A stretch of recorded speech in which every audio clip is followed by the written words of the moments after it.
Hi hello అందరికీ నమస్కారం. ఈరోజు పిల్లలు స్కూల్కి వెళ్ళేటప్పుడు టిఫిన్ తినకుండా వెళ్ళిపోతారు. అలాంటి పిల్లల కోసం లేదా పాలంటే ఎలర్జీ ఉండే పిల్లల కోసం ఉపయోగపడే ఒక మంచి డ్రింక్.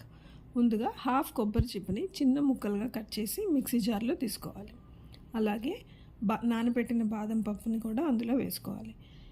జీడిపప్పు, కిస్మిస్, అంజీర్, బ్లాక్ కిస్మిస్ వీటన్నిటిని కూడా ముందు రోజు నైటే కడిగి నానబెట్టుకోండి. ఆ నానబెట్టుకున్న వీటన్నిటిని మిక్సీ జార్లో వేసి బాగా మెత్తగా పేస్ట్ చేసుకోవాలి. తర్వాత అందులో 2 గ్లాసుల నీళ్ళని పోసి మళ్ళీ మిక్సీ చేసుకోవాలి.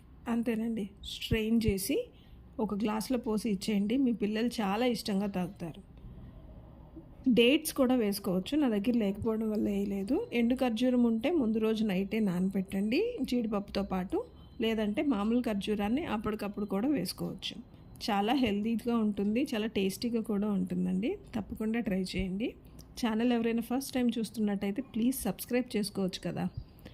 Thanks for watching. అలాగే వీడియో కానీ నచ్చినట్టయితే తప్పకుండా ఒక లైక్ చేయండి.